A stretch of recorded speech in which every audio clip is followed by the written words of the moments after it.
That's how you spell Amaryllis. What's going on, everybody? This is the Cover Band Confidential Podcast, the podcast for cover band musicians and band leaders to learn how to rock more and suck less. In Atlanta, Georgia, I'm Adam Johnson. In Greensboro, North Carolina, I'm Dan Ray. Man, today was just a beautiful day.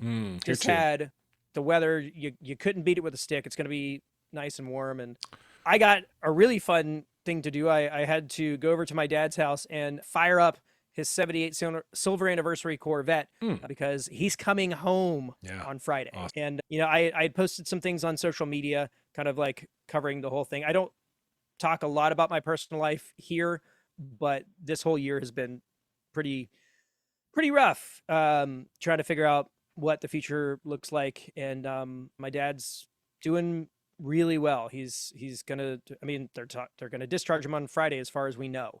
So by the time you hear this, you know, he might actually be back in the house. And so part of that is making sure that everything is the way it's supposed to be, which included driving his cherry Corvette. These things have to get run. You've got to start the engine every now and then or it's bad. So yep, you got to make sure that the credence in the 8-track is playing precisely the way it's supposed to. Perfect. Yeah. And, you know, I put like 50 miles on it, had to go pick our kid up and bring him back. And, you know, it's got to go into the shop, but I just wanted to make sure I cleaned out the engine, all the deposits by obviously opening it up a bit. Good son you are.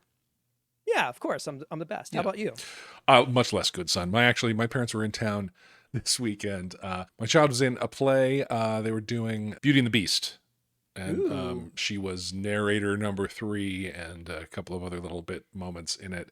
And my parents had never seen Beauty and the Beast. My mother, Beauty and the Beast. Da da da da da da da da da da. It's like, whoa, that's not. And then my dad had it confused with at the end, you know, the Beast. Spoilers, but you know, Beast gets stabbed and it looks like he's gonna die. I know. Oh man! But my parents had never seen it, so my dad was like aghast. You know, oh, they killed him. They killed the Beast. And I'm like, this is Beauty and the Beast Junior. These are 3rd through 5th graders on the stage. They're not actually going to kill the Beast. There's a song about that, but they're not going to do it. But he did have a moment where it was like, is this like based on Romeo and Juliet or something? What's happening here? So it was a lot. It was a lot to take them. And we saw both of her performances. The first one was hot chaos, and the second one they really got it together, and it was much, much better. So nice. So had a good weekend with my folks in town here, and grateful for their overall health for sure. All right. Well, as far as like music stuff goes, I've been digging out of emails all week with being on the road the week before. Some of those emails came from Gibson because that Epiphone video ended up doing very well. Yeah, good. It's currently hovering around 8,000 views and still, honestly, it's probably up there with the Rolling Stone greatest guitar player video as far as like engagement and comments, like lots and lots of comments. Good. Most of them fine. Some of them less than. YouTube. I mean, we are talking about guitar players after all. And YouTube, yeah. So, cool things coming up. I'm still prepping for the wedding gig in 2 weeks. I've got to figure out the logistics as far as driving because it turns out that we have tickets to a baseball game the day after. And it's 3 hours away from where we are. So I've got to figure out where I am doing the actual event and how far I need to go to find a respectable hotel. And then how do I get to where I need to go the following day? So my itinerary got a bit tighter as we realized that. And talking through live band karaoke and wrapping up some contract stuff, we've got a couple of things where we've got some scheduling conflicts and I'm trying to weigh the importance of saying yes to a repeat customer versus giving them what I feel like we need to. It's start a band, they said. It'll be rewarding and there'll never be tricky fun, negotiations involved.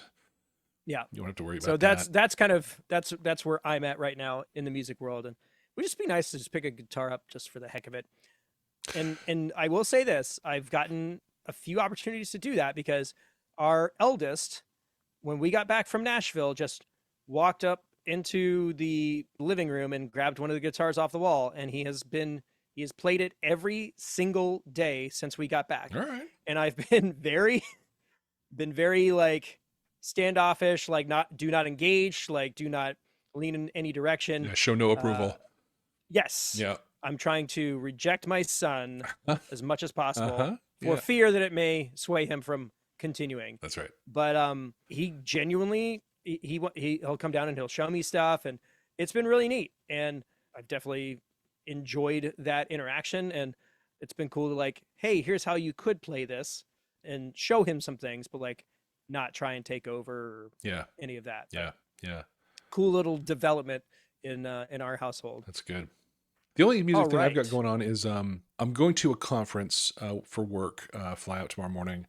And apparently at one of the parties, they are backlining a band. There are enough musicians who go to this conference regularly that we're going to Oh, okay. put together something. And so I don't quite know how they're thinking about doing that, but I was invited to be part of it. And so I'll have train wreck stories mostly next week to Love talk about from that. Yeah, we'll see. Can't wait. Yeah. All right.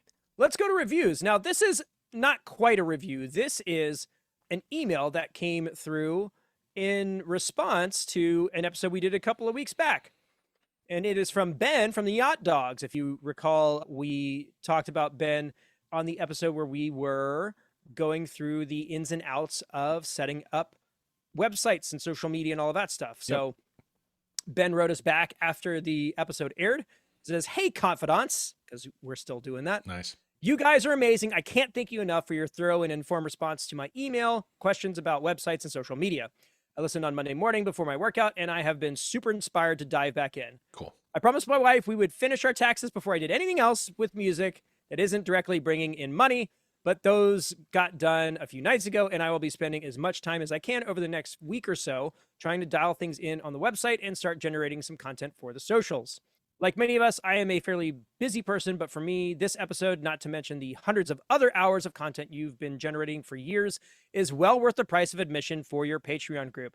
See you there, Ben from the Yacht Dogs. And putting his money where his mouth is, he joined the Patreon on Friday and has been posting stuff and responding to other been all people's over things. it. And Yeah. oh yeah, Yeah. he jumped in with both feet and was just ready to rip. So big thanks to Ben for reaching out. And I'll tell you, I couldn't say it any better than myself, you know? Yeah. If you want to be a part of the conversation and, you know, see what everything's about, Patreon's a good way to do it. $5 a month. You could spend that a lot more irresponsibly. Remind me of something we just mentioned earlier that I thought about as we were mentioning it. That was a conversation that happened on the Patreon, which was, imagine if you had no responsibilities for the band, you could just show up and play. What would your rate be for that? What would you didn't have to load in, didn't have to load out, didn't have to market, didn't have to sell tickets, just playing. What's your rate? And my answer to that was $100 an hour. No responsibilities, just playing. $100 an hour, won't pay a cent more. Yeah, that's kind of hard for me because I've got like this thing that's coming up on the end of the month is a gig like that, and travel is pretty extensive, but yeah. I'm making over $600. Well, that's good. That's good. Yeah, So- I was joking. Of course, obviously, I would charge money for it rather than paying Yeah. for the opportunity. But it does, where I'm at right now, that sounds like a real treat. Yeah. No pressure. Just show up. I think I'm still in the $200 to $300 is kind of Yeah. where I want to be. Yeah. That feels worth my time. Yeah. But yeah, this is one of many, and actually this conversation we're going to dig into this week, which I guess we can just go ahead and switch gears. We can 'cause dig in. we've Sure. already done it. Yeah. Was actually something that came up through Instagram from a friend of mine named John Piz, who is up in the New York area. He found a funny video.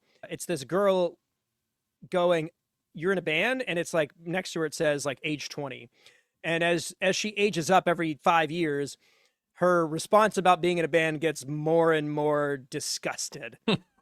And in the comments of the video is like, hey, have you guys ever talked about what it looks like to age gracefully as a gigging musician? And I was like, oh snap. Yeah.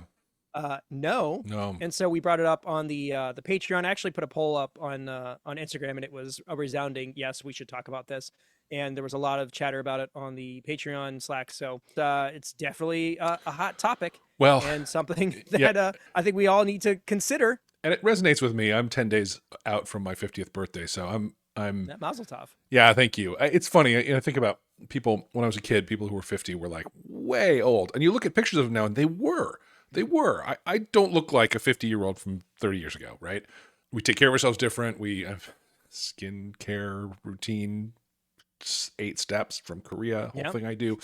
you know, that's kind of changed the game in terms of what 50 means these days. But yeah, no, it's a notable half century milestone mark, you know. Yep. That's a thing. So yeah, aging gracefully has been something I've been thinking about quite a lot, actually. It's funny you mentioned like age is different nowadays because the Masters are this week, and I live in Georgia, so there's a lot of that coverage. Yeah. But they were talking about how Jack Nicklaus won his first Masters when he was 23 years old, and they showed a picture of 23-year-old Jack Nicklaus, and I was like, holy hell, guy looks like damn near 40. Yeah. But of course now I look at my face and then I look at his 23-year-old face and I'm 42, and I was like, I don't even know if I look that old now. I know. Yeah. It's all different. I don't know. It's all different. You know, we have sunscreen, for instance. That's a thing. It's true. And so look, we all know that we're not getting any younger. Time marches on, and we have also been in situations where we have seen, this is actually a hard part of the conversation, was there were lots of examples of people not doing this well, and fewer examples of people who had.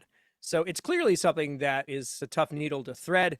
And we just we covered 4 main things that we think are important in order to do this.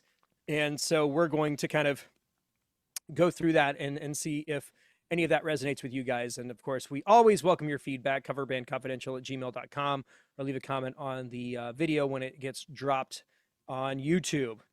So the one thing that came up more than anything else, and it's pretty universal, is that part of the essential of aging gracefully is staying in shape. So there's something to be said about being older but still fit and able to, carry yourself in a certain way while performing. Yeah. And I mean, we talk about this a lot, mostly around the concept of stamina, because stamina isn't necessarily something that is outwardly projected necessarily, but there is definitely things that you can do as far as fitness goes that not only build your stamina, but also may keep you trimmer as well.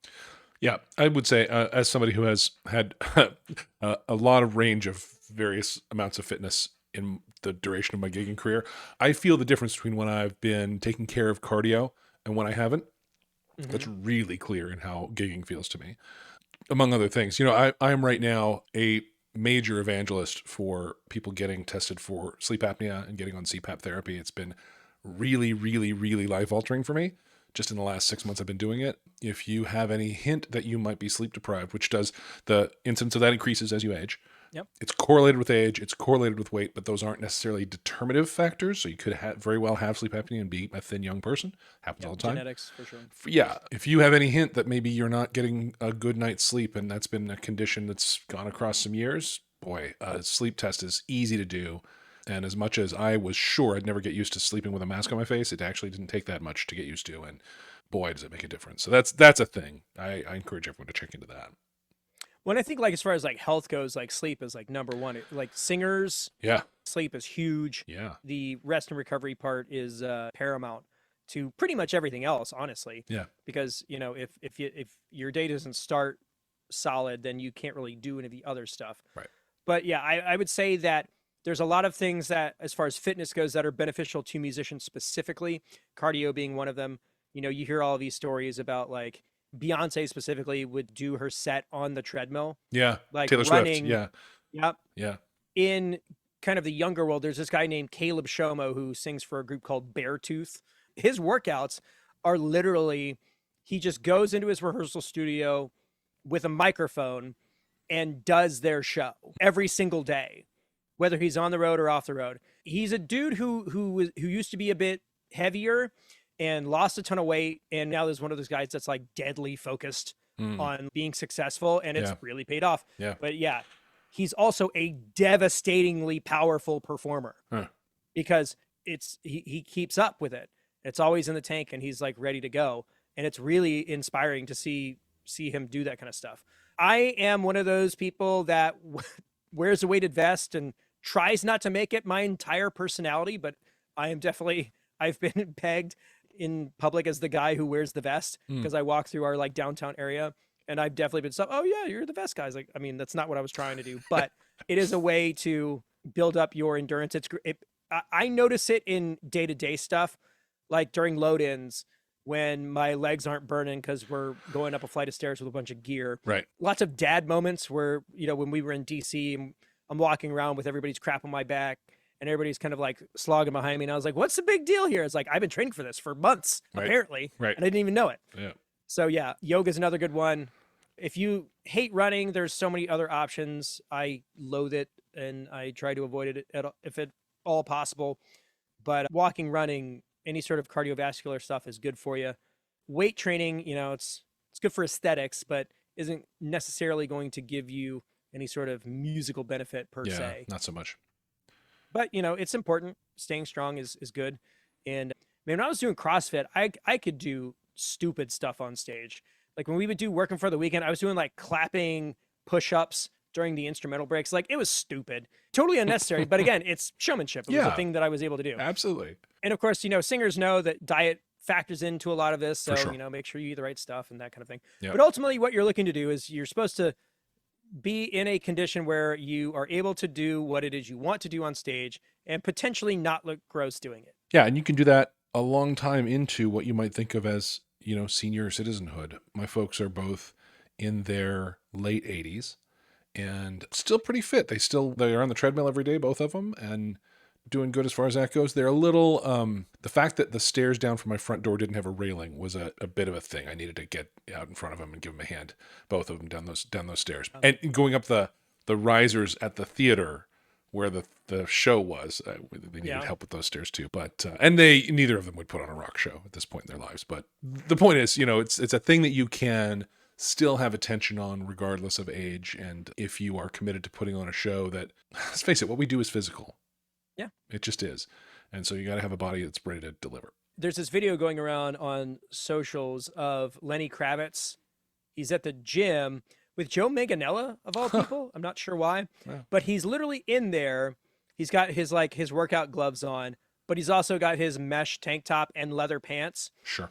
And he's on like a decline bench holding a barbell with 2 plates on it. And they're like bumper weights, but it's like 65 pounds. And he's doing sit-ups where he does a full extension at the top of the rep. Wow. So he's going all the way down and then all the way up. And he probably did 15, 20 reps in this 30-second video. Huh. And it's the most ridiculous thing I've ever seen. Because once again, he's Lenny Kravitz in his Lenny Kravitzness. Right. And he's also like crushing this workout. And there's people in the comments like, y'all know those are foam weights. I was like, you do that with 65 pounds. Yeah. Do one rep. Yeah. This guy's just crushing them at 53, no less, or Right. 50, however old he is. Yeah. He's another one of those guys that I didn't even know he owned a shirt, but that's how you stay. But if he does, it's going to be mesh, obviously. And that's a part of his whole thing is that he keeps up with it. Yeah. And that's why and it's interesting. I remember hearing something about that at some point he was probably in his late 30s and was hanging out with Mick Jagger. And Mick Jagger flat out told him, was like, if you want to keep doing this at the level that you want to do it, there's some stuff that you need to do. You need to change your lifestyle and stuff. So, Mick Jagger is another good example of that. Yeah. But it's all about it. Yep. Now, why don't you go ahead and hit up the next one, because this was something that you felt really strongly about. Yeah. The word we wrote on our outline was adapt. But the concept here is aging's inevitable. Getting old is a choice. All right. So you have the ability to continue to engage with new music, continue to engage with younger audiences. You find yourself surprised at what younger audiences are interested in that isn't necessarily brand new. But if you decide that you are going to stick to your lane, classic rock, but the whole thing that we make fun of on this show a lot, that's strongly correlated with aging, right? Right. I mean, we've said that there's, that's how that is.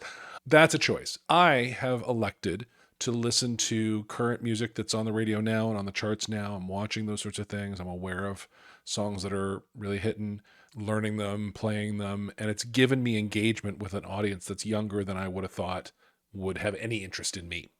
And so that's just a piece of advice. Just adapt, keep up with what's current. Don't just go with the flow of what you've always known.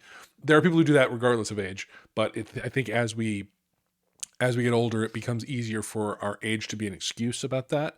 And I'm here to tell you it is one option out of a whole universe of options. Well, and the other point is, even if you don't agree with that sentiment, there is a particular reality to the situation of you want to be a musician who can play in public.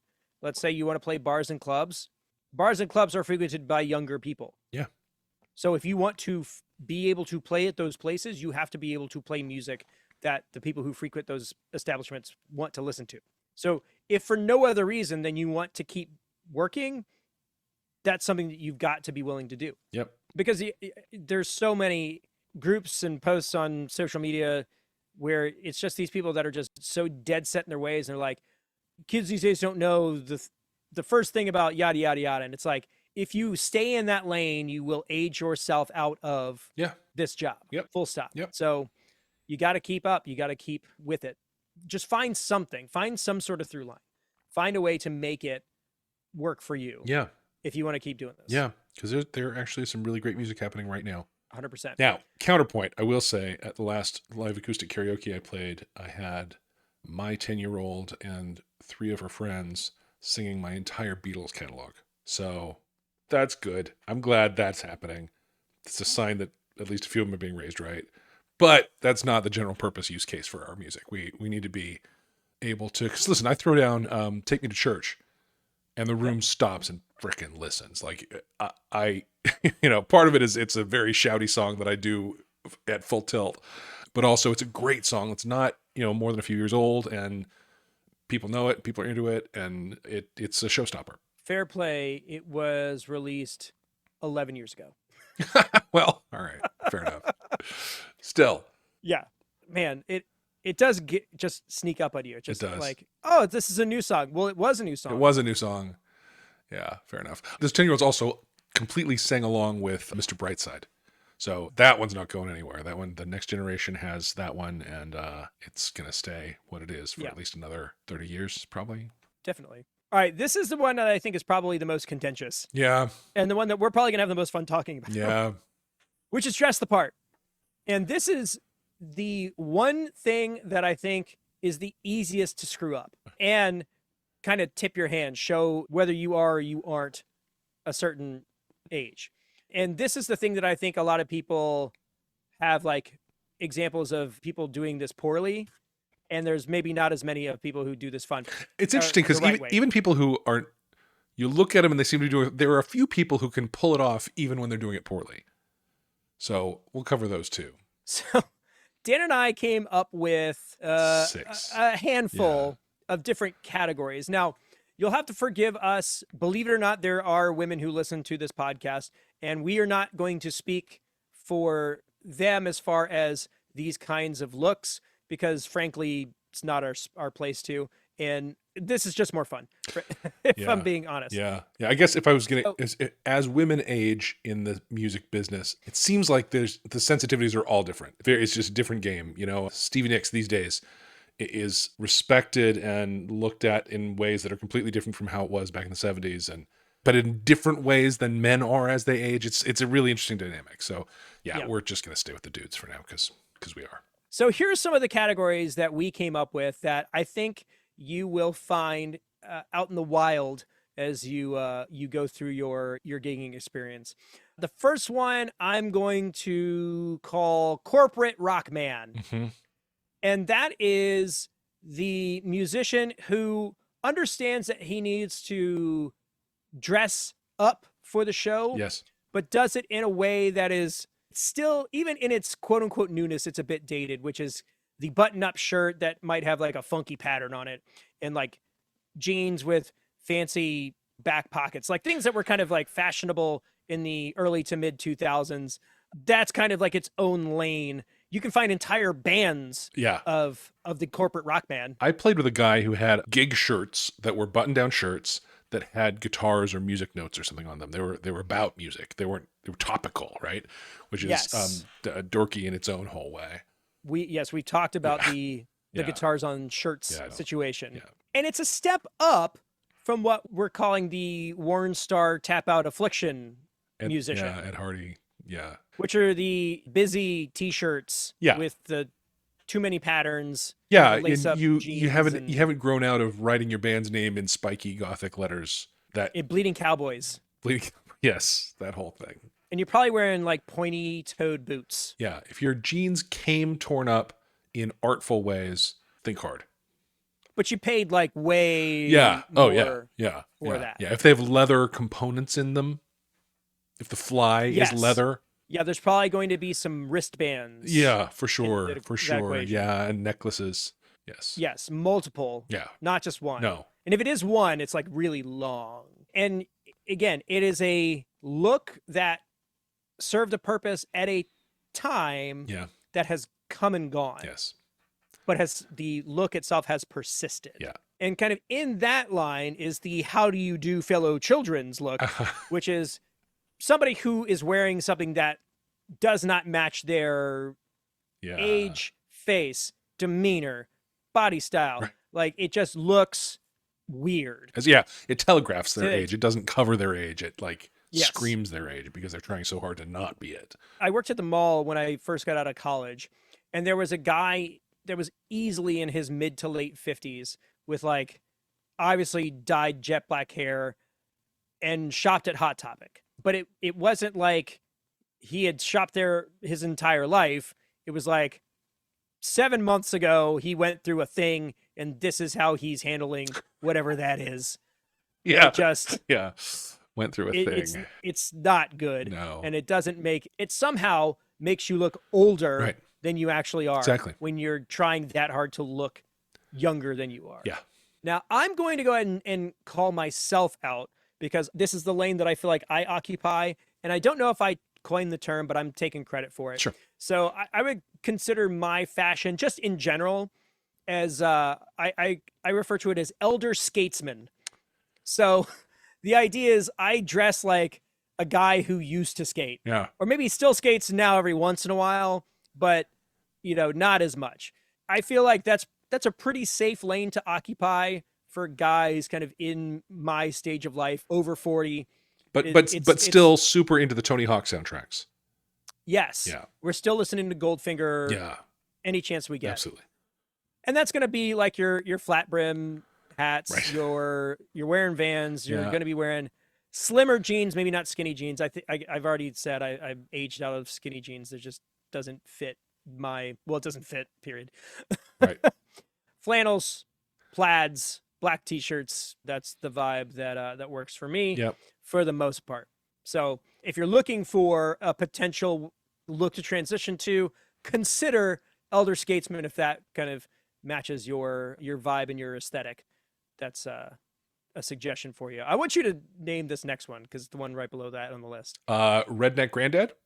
Yeah. Yeah. So tell us about Redneck Granddad. Well, around here in North Carolina, at least, there's a strong sort of country folk, especially in the like singer-songwriter kind of area. Not a one of them under 60, not a one of them without a long white beard. You will remember Jeff Wall, Big Dumb Hick. He would proudly tell you he's in that category.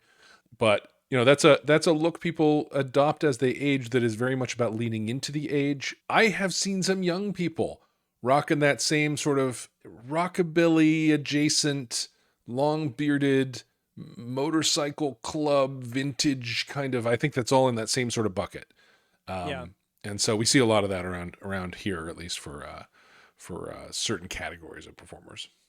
I feel like rockabilly is a bit more kempt, though. Yeah, that's your pompadours. There's a fair amount of grooming involved in rockabilly. More so than the country folk vibe. That's true. It's the ZZ Top adjacent kind of vibe. Yes, but instead of wearing like cool matching suits, they've got flannels with the sleeves ripped off and overalls and that kind of thing. Denim vests. Yep. A lot of that. Yeah. Definitely. And then this is where I think most, because I mean we've talked a lot about this as like, are we talking about like professional rock stars? Or are we talking about like regular Joes? But this one, I feel like ultimately it kind of leans towards the professional rock stars. Yeah. And I just coined the term fun grandma. Picture in your mind's eye what Mick Jagger looks like today. That is what I consider fun grandma. Or Steven Tyler. Steven Tyler also. Yeah. Kind of a flowy, kind of blousy kind of top. Yeah. the hair's longer, but not long, kind of wavy, kind of in the mix there. Yeah. And Probably if died. you, Often died. yeah, probably. And same thing, necklaces, maybe a Yeah. little jewelry. But if you look at what Mick Jagger does at a Rolling Stone show, and actually I had shared this post, he was somewhere and there was a cover band playing and he was just out there dancing. I was like, fun grandma. Well, and they were That's what he playing looks they were like. playing moves like Jagger, and there he was moving like Jagger. And Yeah. yeah, and he called out the band, the band's was name very in his cool of him post. to do. Super cool, right? Mick Jagger's pulling off the fun grandma look. And so I see in the local scenes, there's definitely a lot of guys that are aiming for fun grandma Yeah. that may or may not hit that target. But ultimately, I don't feel like I don't see fun grandma in my future. No. I just don't think that that's the path that I'm headed towards. Yeah, no. And outside of all these different, funny tropes and cliches and that kind of thing, there is just you being you who happens to play music. I would think you, Dan Ray, is kind of the I'm just Dan Ray who plays guitar. I'll tell you, I in my life and in my stage presence, I don't there's like a lot of neutrality about how I dress and present myself. I'm very much like I don't wear shirts that have logos on them very often at all. And pretty much as I gig, I'm a khakis and t-shirt or khakis and Henley shirt kind of guy. And that's been my stage vibe forever. Now, as I contemplate this 80s project that I'm starting, I'm going to need to add some flair, right? That's not going to sell the story, right? It's not going to fit the brand. But yeah, when it's just me doing acoustic, or I'll spice it up a little bit when I have the band going. But yeah, mostly I don't put on a particular thing to go on stage. It's mostly just my own sort of default style. And that's how we're going to wrap this up, because ultimately the thing that's going to make you seem like you are aging gracefully as a musician is being authentic to who you are as a person. Right. And I know a lot of musicians that are like that, where being a musician is a part of who they are, but it's not something that is their entire persona necessarily. Yeah. And I definitely know people who have made being in a band or playing rock and roll music their entire life, and they, to varying degrees, start to get to a point where maybe it doesn't work anymore. Now, that being said, there is this guy who is a waiter at a restaurant by us who is in his 50s. Like, I think he's like 54, 55. Dude is jacked.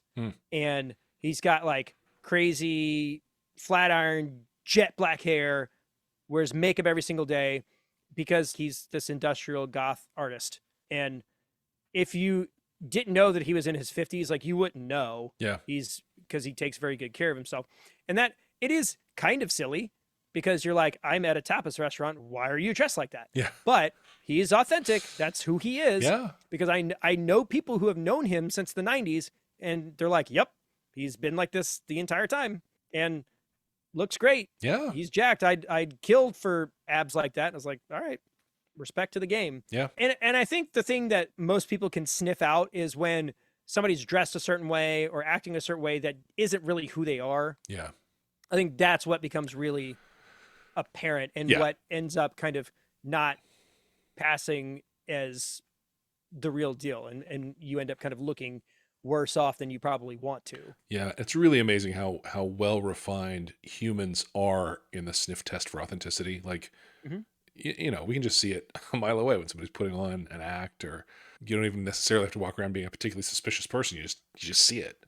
And so when somebody's trying to age down, or they are arguing for their decision not to adapt, right? All of that just rings like, somebody's fighting for something that doesn't work here, and pushes audiences away. And we're not saying don't dye your hair or don't wear leather pants if that's like what you want to do.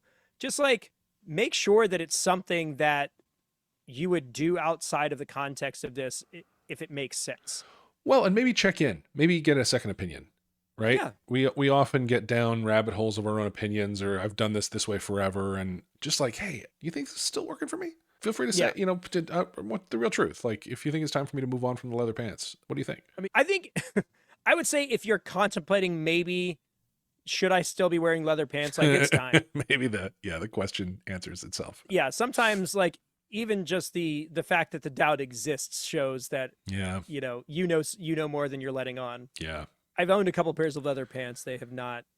They didn't survive my 20s. At least in my possession. They got sent off to better, cooler homes, I Right. suppose. Right. That makes I did find a box of these old show pants, and I'm terrified to even stick a leg in one of them because I don't know. I doubt they would fit. But man, the early 2000s were wild. Yes. I had some lace-up jeans with like American flag painted on them that were like bell bottoms at the end, and Awesome. yeah, I got some weird britches, y'all. Yeah. But you won't be seeing those at any of my upcoming shows. I can assure you that. Yeah. No, I want here in Atlanta, Georgia, Adam Weird Bridges Johnson. Weird Bridges Johnson, there he is. Always wearing them weird britches. Weird Bridges. Any passing closing thoughts? No, just do you and don't do something that's not you. I love it. And ask for advice. And ask for advice. Get outside your own Get a head. second opinion. Yeah. Just like anything else, get a second opinion. All right, folks. If there's anything that we missed, or if you can think of a better category than elder skatesman or fun grandma, let us know. Yeah, or if you want to make an argument for Worn Star Tap Out being an appropriate thing to wear as you age. Please do. Yeah. coverbandconfidential@gmail.com. Leave those in the comments. Man, this is a fun conversation. Yeah. I'm glad we stuck with it. Yep.